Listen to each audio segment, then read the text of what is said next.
And good Wednesday morning. It is 11 a.m. here on Wednesday, October 21st. We are less than 2 weeks until the big general election. 60,926 voters have voted to date, according to the Rhode Island Board of Elections. That is as of 5:30 p.m. last night. So the next data update is expected here at 1 p.m. in Newport, where we'll be focusing some time this morning. We have had 990 voters turn out at City Hall to vote early, and 514 mail ballots from Newport voters already scanned by the Board of Elections. That number is expected to jump pretty high by the end of the week. Both numbers, as early voting and mail ballots seem to be the way that people are voting. What's Up Newp has been hosting these Meet the Candidates and video series, what seems like for years now. But I think we're somewhere near 60 interviews now, where we have been joined by candidates all the way from Middletown to Portsmouth and beyond. And today we head to Newport School Committee, and somebody who needs no introduction, but she's going to get one anyway. And she is Dr. Sandra Flowers. And good morning, Dr. Flowers. How are you? Good morning. Please, Sandra. Okay. And Newport School Committee, you are currently a Newport School Committee member. You are a candidate. You're hoping that people fill in the dot next to your name. But, as I've been saying in interviews, for those who've just moved to Newport, voting for the first time in Newport, those who are paying attention for the first time to Newport politics, or for the youngins who first time voting in that way, tell us a little bit about yourself. Give us your background. Sure enough. My name is Sandra J. Flowers. I'm born and raised in Newport. I do get off the island occasionally.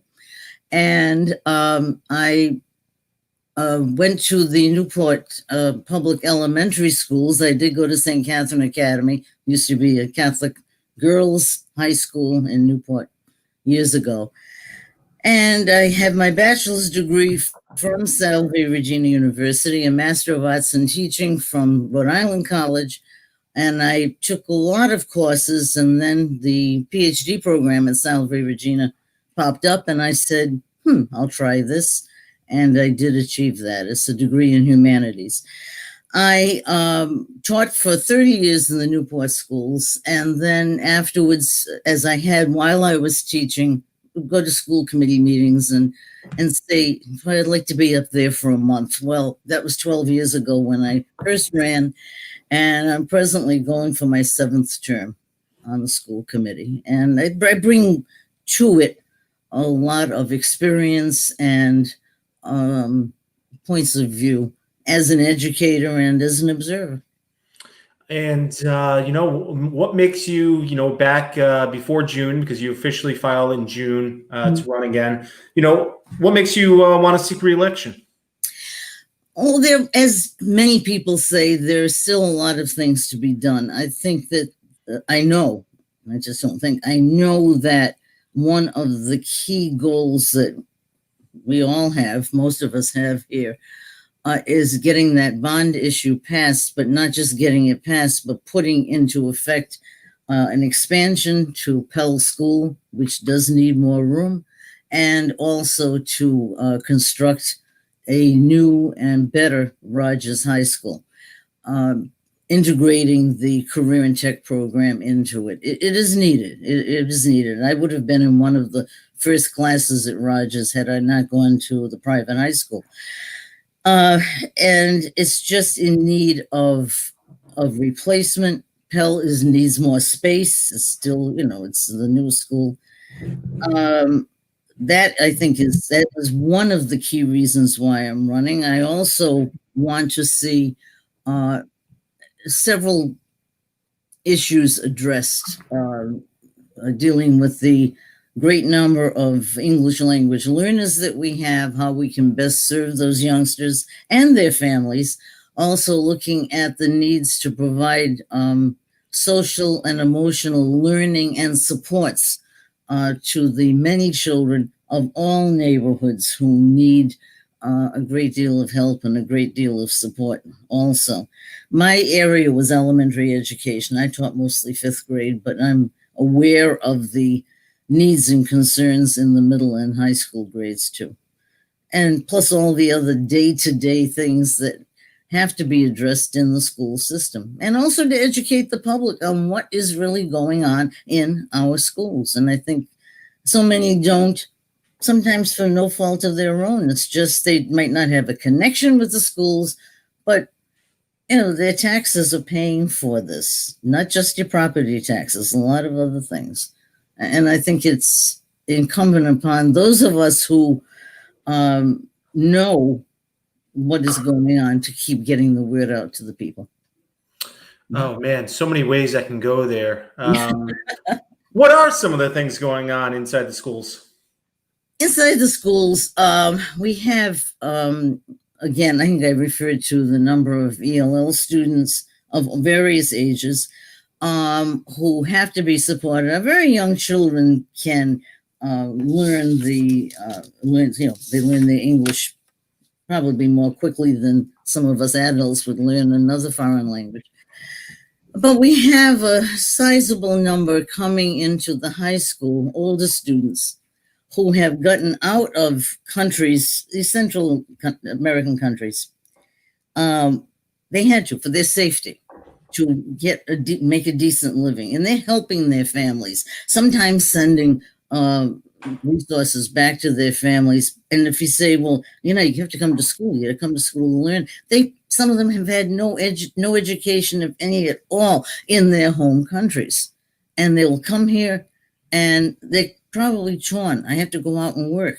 And they're hard workers, very dedicated, but they have to be in school too. So we, and I say we, educators, school committee has to back it up, have to provide the resources and the opportunity and the motivation to these young fellows and girls to say, hey, we're going to educate you so that you are ready for careers. We have so many people in various areas say, we want jobs, and I understand what they mean. But I will say it's careers, something that you can build your life on and get higher and higher, raising that bar for everyone. So that is one of the areas we have to look at. Getting our youngsters prepared even before they begin the grades. That's why pre-K is so important. And kindergarten, where the early pre-reading skills are developed.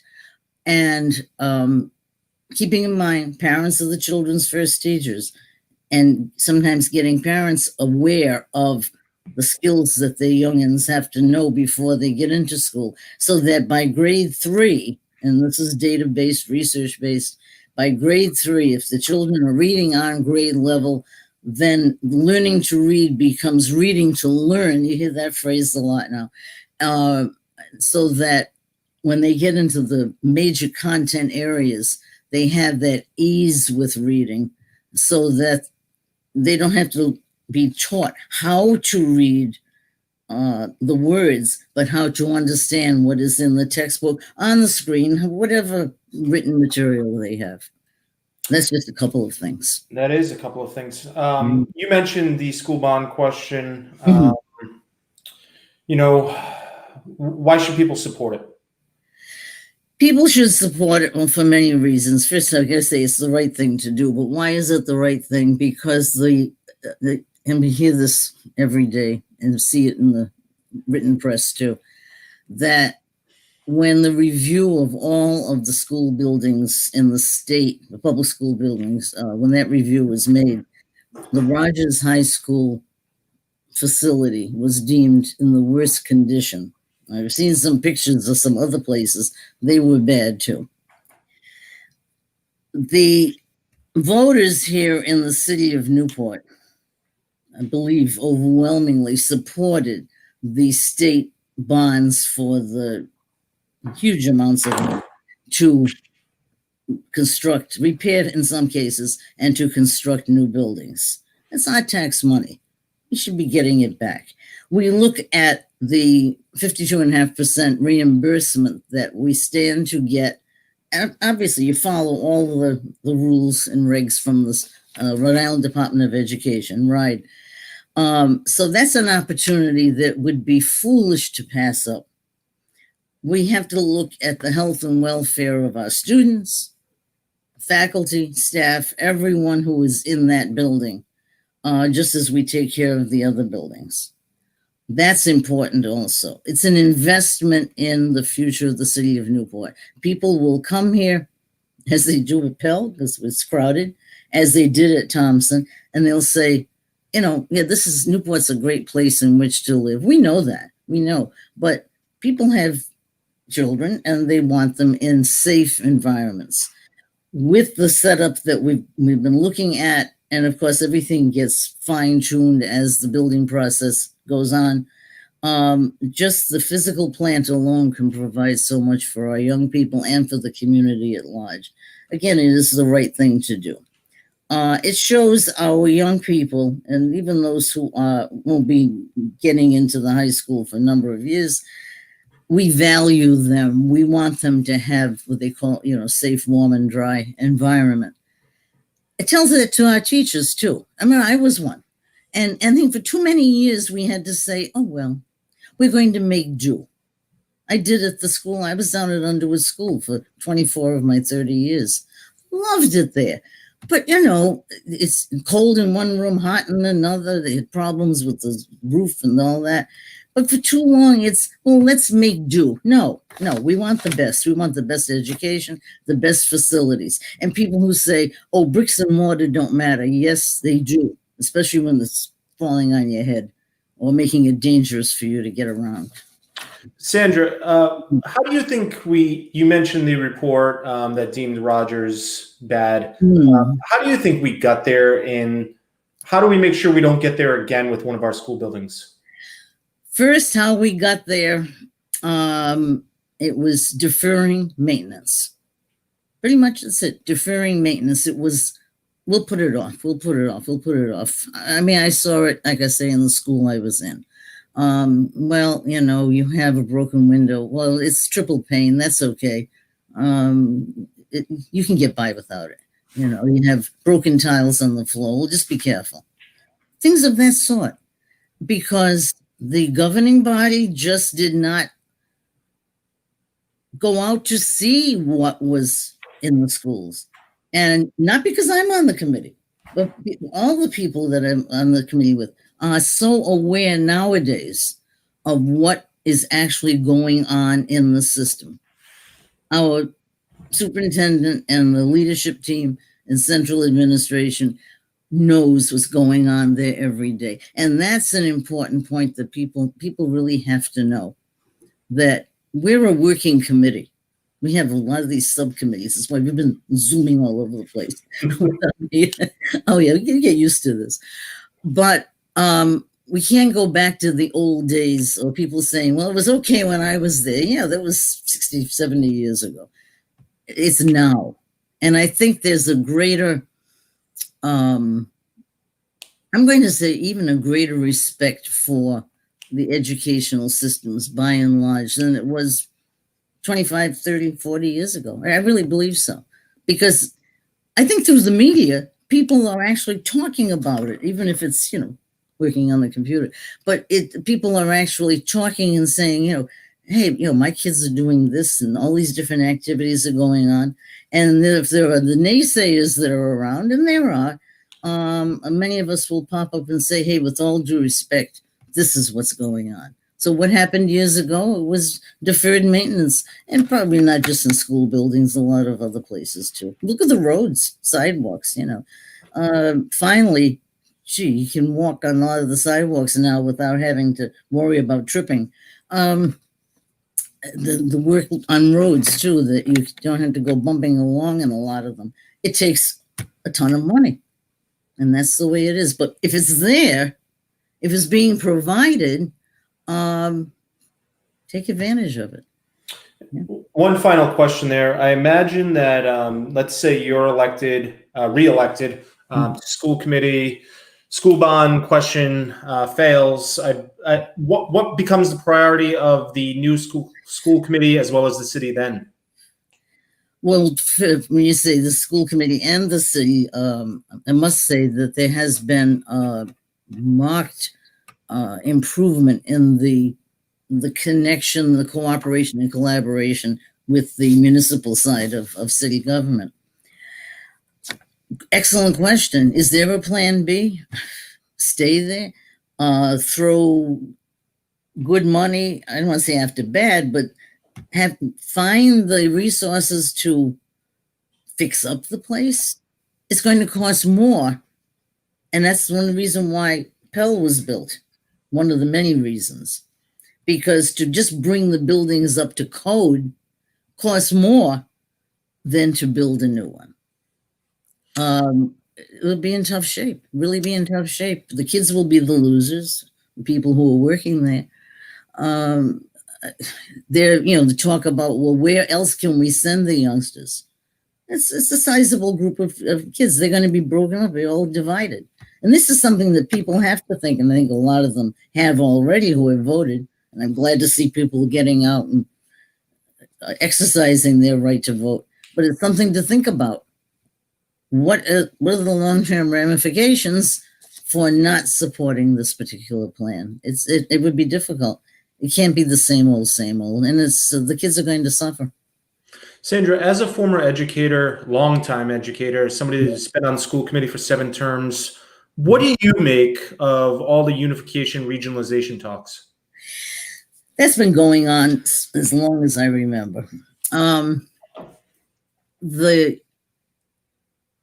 My thought about it 12 years ago, 13, because when I thought about a lot of this before I actually held my breath and said, yeah, I'm going to run, was we could have unified the island schools, even the high schools, in terms of magnet schools. We had career and tech, we could have fine and lively arts, we could have had math and science. There were all these options, but it really boiled down, and this is back when I was nowhere near retiring, with those people. Do we want our children going with those people? And I would say, newsflash, I knew very well what people meant by those people. Anyone who's different from myself. That's what a lot of people, and I shouldn't say a lot, a core group of people would say. And newsflash, they are. Way back, for example, in Newport, we had Sullivan School and Underwood and Cary and all those other schools. You couldn't fit all of the students, all of the kids in the catchment or area, the neighborhood area at Sullivan. They couldn't fit in. So youngsters were bussed out to each one of the other elementary schools. It's fine. You come in the room, you have no idea where these kids are from. They could be from the neighborhood or bussed across town, which is not that far. Should they have to be? No. You put them all in one building and you go in and it's Pell or Thompson or Rogers, and you don't know who lives where, unless you watch which buses they get on to leave. And who cares about that? Every time we talked about that, it kind of fell apart. Back at the beginning of when I first got on, there was that study commission with some people from Middletown. There were representatives from Middletown and Newport's council and school committee. And the whole approach was right away, we do this. The big worry, one of the big worries was, well, how are we going to govern this? And what are we going to do? What kind of school committee? What size would it be and all of that? But we have to look at a lot of the practical aspects of the regionalization process and look at the successes and challenges from other regions in the state. It got to be a semi-serious discussion during Governor Sondland's term. And he sent people out to talk about it. And I remember going out to Portsmouth Middle School one night, and they were talking about it. And people were very, very concerned about busing their kids long distances. So every time it comes up, it's the different character, say, of each of the 3 island communities really just comes in. We can share resources, and we do, share purchasing, things of that sort. Professional development for the educators and other people and on staff. But way down the road, people are welcome to come down to our place if they have to. They are already. We have students from all over coming to the Career and Tech program, as some of ours go to other places where they have programs that suit some of ours. I was chatting with a couple Portsmouth Town Council candidates, and just a point that many people might not realize is that Little Compton students, a lot of them get bused into Portsmouth, and there is stuff happening out there. Yeah, of course. Jamestown kids have to go somewhere after high school. They have I guess an upper and lower school there. And people who are fairly new to the area remember Rogers High School way back when, in the Jurassic, like I like to say. People will say, well, boy, the classes were so big there at Rogers. Well, sure, because you had Newport, Middletown, Portsmouth, Little Compton, Tiverton, and Jamestown. Yeah. Very. What is the one misnomer or one thing you wish everybody knew about Newport Public Schools? If you could correct one thing that's out there about Newport Public Schools, or if you could put in everybody's head that they knew this about Newport Public Schools, what would it be? And I'll be honest, I haven't asked this question to anybody else, so I am putting you on the spot here. That the schools, or the students in the schools, are not successful. There's a little core group of people who spread the words, and this is not just now. This is several years ago when this happened, where some youngsters from another community mentioned to a young lady I knew, or still know, oh, you're from the hood. She said, what? Oh, just live right in a decent, really good neighborhood, as the hood can be too. It is. And she said, and what of it? This whole idea that because we have a sizable number of students of color, well, of course, we're not successful.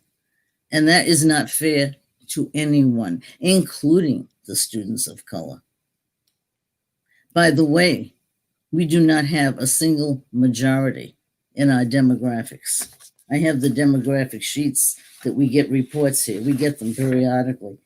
And it shows that the largest minority we have is a little over 37%, and that's white. But the next are Hispanic and Black, and then it goes down. This by the self-identification of race or ethnicity. And that, I think that is one of the key things that adults, and by extension, their children, have this negative outlook about Newport, that the kids are not successful. I mean, I can count how many just whom I've taught, never mind all the other people who have come before me and after me in the school system, who are just wonderful, wonderful success stories. Two more questions. In Newport. Two more questions, and they're pretty easy. Why should people fill in the dot next to your name whenever they vote, however they vote, leading up to November 3rd? Oh, I think, matter of fact, I'm the 8th one down on the list, so you can count right down 8. And that's why I have 8 on my Facebook page. And I believe people should vote for me because I call myself a voice of reason.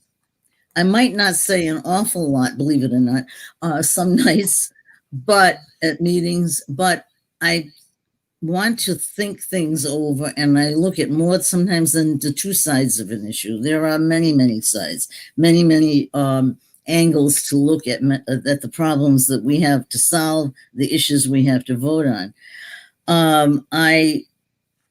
I know I am a voice of reason there. I know I bring my experience, understanding that I've been out of a classroom as a teacher for a number of years, but I am aware of what goes on there. And I have experience working with students of various levels. I did do part-time teaching at Salve Regina also. And I also continue to be familiar with all of the different levels of education here and elsewhere. Another point is that I believe every single student has the right and the responsibility to be prepared for becoming a good and contributing citizen of our community or wherever the youngsters choose to live, and that they should be ready for careers. And I believe that I know that I am dedicated to that proposition. I work well with the people on the committee and with administration. They know that if my opinions are well thought out. And I just know that I can continue to be an asset to the public schools. And Sandra, where can people go to get in touch with you, find out more information? Okay, you can email me. I don't have a website, but I have a Facebook page. I just put in Sandra J. Flowers, PhD. And my email address is all one word, sjflowersphd@yahoo.com. And Excellent. they can go. Our contact information is on the school department website too. You can get hold of that. Excellent. Well, we wish you the very best of luck. Of course, Thank you. asking people to fill in the dot next to your name on the Newport School Committee, as well as flip it over and vote to approve question number 2. Approve that number 2, definitely, yes. I mean, that is most important. Just think that you'll be part of just one of the greatest things that will happen in the city of Newport. It'll be the new Rogers High School. There you go. It's the old new Rogers. That's the Newport thing. There you go. Well, we'll see you at a Newport School Committee meeting soon, and we wish you the very best of luck. Thanks for joining me this morning. Well, thank you for the invitation and for the opportunity. And everyone, get out the vote if you haven't already. All right, Sandra, thank you very much. I want to thank Sandra Flowers for joining me today. If you missed any portion of this interview, if you want to share it with friends, family, coworkers, other Newport voters, it is available on whatsupnewp.com now, as well as all the other Newport School Committee candidates. We are booking them and putting them up there as we host the interviews, so you can find a lot of them up there now. That's going to do it for us today. We will be back later, actually, this afternoon with another candidate. We'll talk to you then.